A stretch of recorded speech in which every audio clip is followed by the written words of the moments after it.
안녕하세요. 미스터리 수사국입니다. 오늘 여러분들께 소개해드릴 사건은 한 남자의 실종 사건입니다. 사건은 미국 인디애나주에서 발생하였죠. 주인공 이름은 리처드 허글랜드이고요. 실종 당시 보험회사 직원이었습니다. 리처드는 한 번 이혼한 적이 있었는데 1982년 린다 이젤러와 사랑에 빠져 결혼까지 했습니다. 10년이 되는 결혼 생활에 그들은 두 아들을 낳았어요. 큰아들 매슈는 9살이었고 둘째 아들 더글러스는 6살이었습니다. 리처드는 아내와 두 아들을 데리고 여행을 자주 다녔습니다.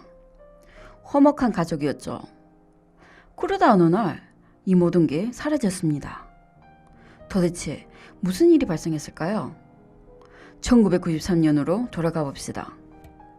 1993년 2월 10일 수요일이었습니다. 이날 아침 린다는 여느 때와 같이 막내 아들을 유치원에 보내고 회사에 출근하였어요. 어느새 오후 4시 45분 곧 퇴근할 시간이 됐습니다. 린다의 사무실에서 갑자기 전화가 울렸는데 발신자 번호를 확인해보니 남편이 건 전화였어요. 린다는 뭔가 이상하다고 느껴졌습니다. 남편은 거의 이 시간에 전화하지 않으니까요. 린다가 전화를 받자 리처드는 몸이 불편해서 응급실로 가야 될 것 같다고 했습니다.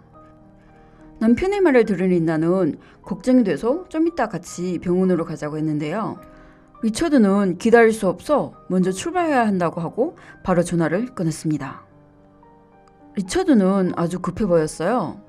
어디가 불편하고 어떤 병원으로 간다는 얘기를 하지 않았습니다. 퇴근 후 린다는 유치원에 가서 둘째 아들을 데리고 집으로 왔습니다. 이미 오후 5시 45분이었어요. 린다는 남편이 병원을 들려 집에 돌아왔을 거라고 생각했는데 사실 그렇지 않았습니다. 집에는 큰아들만 있었고 그는 아버지가 어디에 갔는지도 모르고 하루 종일 혼자 집에 있었다고 했습니다. 아들의 말을 듣자 린다는 엄청 화를 냈죠. 원래 남편이 아침에 큰아들을 학교로 보내야 했으니까요. 콘유는 남편에게 전화해서 도대체 어떻게 된 건지 따지려고 했습니다. 하지만 전화는 계속 꺼져 있었어요. 린다가 생각해보니 리처드는 그냥 병원 응급실로 간다고만 했지 어느 병원에 간다고는 얘기하지 않았어요. 그녀는 1시간 동안 현지 모든 병원으로 전화했지만 어디에도 리차드의 내방 기록은 없었습니다. 린다는 불안에 빠졌습니다. 리처드는 도대체 어디에 갔을까요? 린다는 남편을 생각하면서 집안을 뒤졌는데요. 리차드의 물건은 거의 전부 제자리에 있었고 그가 요즘 매일 입는 코트도 그냥 옷걸이에 걸려 있었죠.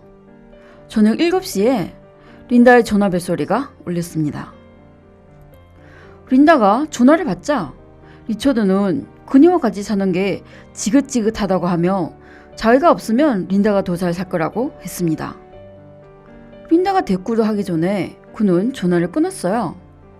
또 몇 시간 뒤 리처드는 다시 집으로 전화했는데요. 자기는 감옥에 가기 싫고 다시는 돌아오지 않을 거라고 하고 이번에도 린다가 말하기 전에 전화를 끊었습니다. 남편이 행방불명에다가 이상한 얘기를 해서 린다는 경찰에 신고하였어요. 며칠 후 경찰은 인디애나 폴리스 국제공항 주차장에서 리처드의 차를 발견하였습니다. 경찰 조사에 따르면 모든 항공사에서는 리처드의 티켓 구매 이력이 없었으며 그의 출국 기록도 없었습니다. 다시 말하자면 리처드의 차는 공항 주차장에 있지만 그는 비행기를 탑승하지 않았던 것입니다. 2월 14일 리처드는 집으로 전화를 걸었습니다.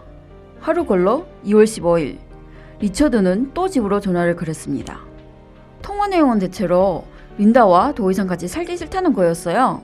그는 자기 말만 하고 린다가 얘기하기도 전에 전화를 끊었습니다. 린다는 이 두 개의 전화가 어디에서 왔는지 확인해 봤는데요. 첫 번째 전화는 베네수엘라에서 걸려온 것이고요. 두 번째 전화는 아루바 섬에서 걸려온 것이었습니다. 리처드의 출국 기록이 없다는 게 이상하였죠. 그리고 앞으로 몇 달 동안은 리차드의 소식이 전혀 없었습니다. 그러다 5월 큰아들의 생일날에 생일 카드 한 장을 받았는데요. 아버지라고 서명하였습니다. 또 몇 개월이 지나 둘째 아들이 생일날에 그도 생일 카드를 받았는데요. 카드 안에는 50불의 지폐가 끼어 있었습니다. 그리고 위에는 아래와 같이 적혀 있었습니다. 생일 축하해. 너는 슈퍼보이야. 사랑하고 보고 싶네. 엄마 보고 이 돈으로 갖고 싶은 거 사달라고 해. 저축해도 되고 어쩌면 나중에 또 만날 수 있을 거야. 그때 되면 너를 못 알아보겠지. 오래도록 못 봤구나. 너희 엄마 잘 보살펴라. 안녕. 그리고 생일카드 뒤쪽에는 아버지라고 서명하였습니다. 리처드의 필적이었죠. 하지만 경찰은 린다를 의심하였어요.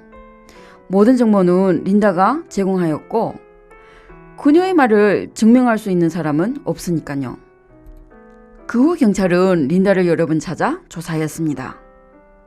린다는 맹세코 남편이 어디에 갔는지 모른다고 했었죠. 경찰이 린다를 의심하는 이유는 리처드가 어떤 절도 사건과 연관이 있기 때문이었습니다.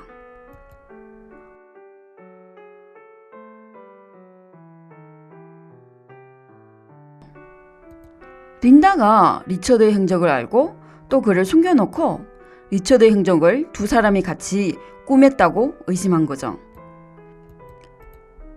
알고 보니 경찰은 리처드가 실종하기 전부터 그를 조사하고 있었어요. 린다가 리처드의 행적을 알고 또 그를 숨겨놓고 리처드의 실종을 두 사람이 같이 꾸몄다고 의심한 거죠. 그리고 리처드의 실종은 그냥 그가 죄를 짓고 어딘가에 숨어서 사건이 점차 잊힐 때까지 기다렸다가 린다와 두 아들을 다시 만날 거라 예측하였어요. 하지만 추측은 추측일 뿐 아무런 증거가 없었습니다. 리처드가 떠나고 나서 린다의 처지는 매우 어려워졌습니다. 그가 경제권을 쥐고 있었기 때문이죠. 린다는 얼마 안 돼 재무위기에 빠졌습니다. 그리고 리처드가 실종 전에 대량의 빚을 졌는데요. 전부 린다가 책임져야 했습니다. 재무 상태가 점차 나빠지자 린다는 도저히 감당할 수 없어 끝내 파산 신청을 하였습니다. 시간이 지나고서야 법원은 린다와 리처드의 이혼을 판결하였죠. 하지만 린다와 아들의 생활은 완전히 파괴되었습니다. 린다는 결국 집과 차를 판매하고 애들을 데리고 부모의 집에서 살게 됐습니다. 얼마 되지 않아 린다는 누군가 자기를 미행하는 걸 발견하였어요. 린다의 아버지도 집 전화에 녹취 설비를 발견하였죠. 처음 그들은 경찰 조사가 아닐까 했는데 생각해보니 경찰이 불법 침입하지는 않을 거잖아요. 그러면 누가 하는 짓일까요? 아마 리처드가 전에 누군가를 잘못 건드려 그들이 복수하는 것 같았어요. 린다는 하루 종일 걱정에 빠졌고 더 이상 이런 생활을 참지 못해 온 가족은 행콕 카운티로 이사가서 숨어 살기 시작했죠. 다른 사람이 집까지 따라올까봐 애들은 학교 다닐 때 옆집에서 통학하였습니다. 이후 수상한 사람은 다시 나타나지 않았어요. 2003년 리처드가 실종된 지 10년이 됐습니다. 법정에서는 법적으로 리처드가 죽었다는 걸 판결하였고 린다도 재혼하였습니다. 2016년 59살이 된 린다는 갑자기 전화 한 통을 받았습니다. 전화한 사람은 카디오라는 사람인데요. 플로리다주 파스코 카운티의 경찰이었습니다. 전화에서 카디오 경찰은 리처드 호길랜드를 아는지 물었으며 그 사람을 찾았는데 살고 있었다고 했습니다. 이 말을 들은 린다는 무척 놀랐습니다. 12년 전에 법적으로 죽은 리처드가 어떻게 실종된 지 23년 만에 다시 찾을 수가 있을까요? 린다는 경찰의 말을 믿을 수 없었죠. 경찰의 자세한 설명에 그녀는 끝내 어떻게 된 건지 알게 됐습니다. 다시 1993년을 되돌아봅시다. 그 당시 본인의 가정생활에 지친 리처드는 그의 가족을 완전히 떠나기로 했습니다. 그는 인디애나주의 집을 떠나 플로리다로 갔는데요. 현금이 별로 없어 현지 작은 오피스텔을 임대하여 살았습니다. 집주인은 에드워드 사이먼스키라는 나이가 든 남자분이었습니다. 그는 리처드와 이야기하는 것을 매우 좋아했어요. 그리고 자기 아들에 대해 많이 얘기했었죠. 집주인의 아들은 테리 사이먼스키라고 불리는 어부였는데요. 2년 전 출항할 때 사고로 사망하였습니다. 사망 당시 33살의 젊은 나이였습니다. 집주인이 아들의 생전 이야기를 리처드랑 자주 하여 리처드는 그의 아들에 대해 많이 알게 됐습니다. 어느 날 리처드는 의외로 집에서 집주인 아들의 사망증명서를 발견하게 됐습니다. 그는 집주인 몰래 사망증명서를 훔쳐가서 출생증명서를 신청하였고요. 또 출생증명서를 이용하여 운전면허증을 땄습니다. 운전면허증을 취득했다는 건 리처드가 집주인 아들 테리의 신분을 얻었다는 겁니다. 그때부터 리처드는 테리가 됐죠. 테리의 신분은 완벽했습니다. 테리는 미혼이었고 자식도 없으며 그를 아는 사람들은 전부 그가 죽었다는 걸 알고 있고요. 다시 얘기하자면 새로운 신분은 찾는 사람이 없어 매우 안전하였습니다. 1995년 그는 플로리다주에서 메리라는 여자와 결혼했습니다. 결혼 후 플로리다주 파스코 카운티에서 거주하였어요. 그리고 얼마 안 된 메리는 아들을 낳았습니다. 가짜 테리는 플로리다주에서 새 직장을 구했을 뿐만 아니라 비행면허증을 취득하여 자가용 비행기를 구매하였습니다. 그는 행복하게 살고 있었죠. 매년 추수감사절은 소양 사람들이 어디에 있든 반드시 한자리에 모여서 가족끼리 식사하는 날이었는데요. 테리는 한 번도 가족과 모일 때가 없었습니다. 메리는 이에 대해 이상하다고 느껴졌는데요. 매번 리처드의 변명으로 지나쳤습니다. 시간이 오래되자 메리도 더 이상 묻지 않았습니다. 그들은 평범하게 살고 있었습니다. 2013년 테리의 진짜 조카가 인터넷에 족보 사이트를 등록하게 됐는데 의외로 플로리다에 거주하고 있는 테리 사이먼스키라는 남자를 발견하였습니다. 테리의 조카는 보면 볼수록 이상했습니다. 분명 삼촌 테리는 1991년에 세상을 떴는데요. 어떻게 살아서 플로리다에 거주하고 있을까요? 그것뿐만 아니라 이 사람은 1995년 12월에 결혼하였고요. 비행면허증까지 취득했다니 말이죠. 조카는 자세히 생각해 봤는데요. 분명 누군가가 삼촌의 신분을 도용했을 겁니다. 아니면 세상 든 사람이 어떻게 비행면허증을 취득할 수 있을까요? 홈페이지를 보고 조카는 오랫동안 혼란에 빠졌습니다.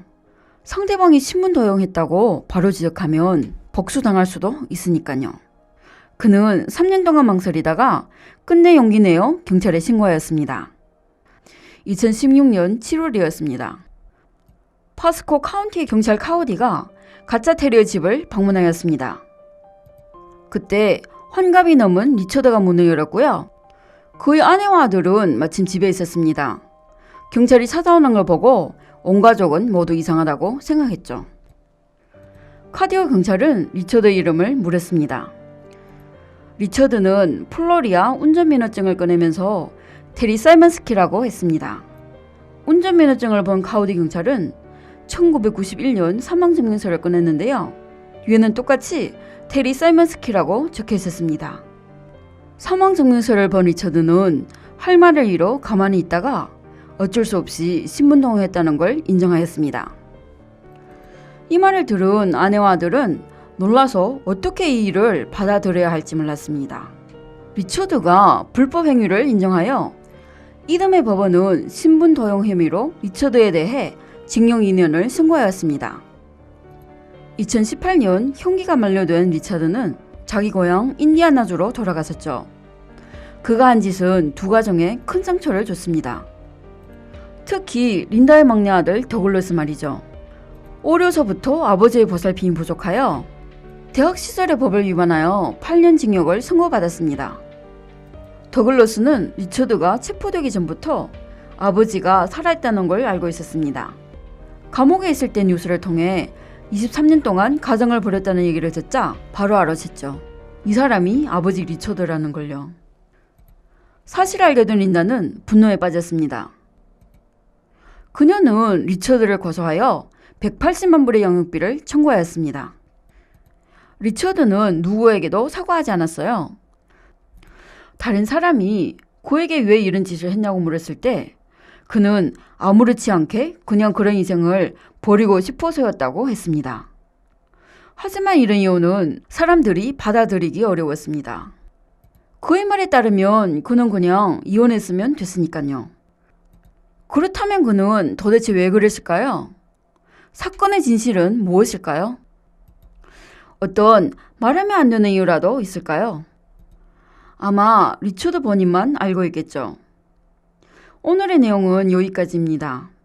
좋아요와 구독을 부탁드리겠습니다. 감사합니다. 미스터리 수사국입니다.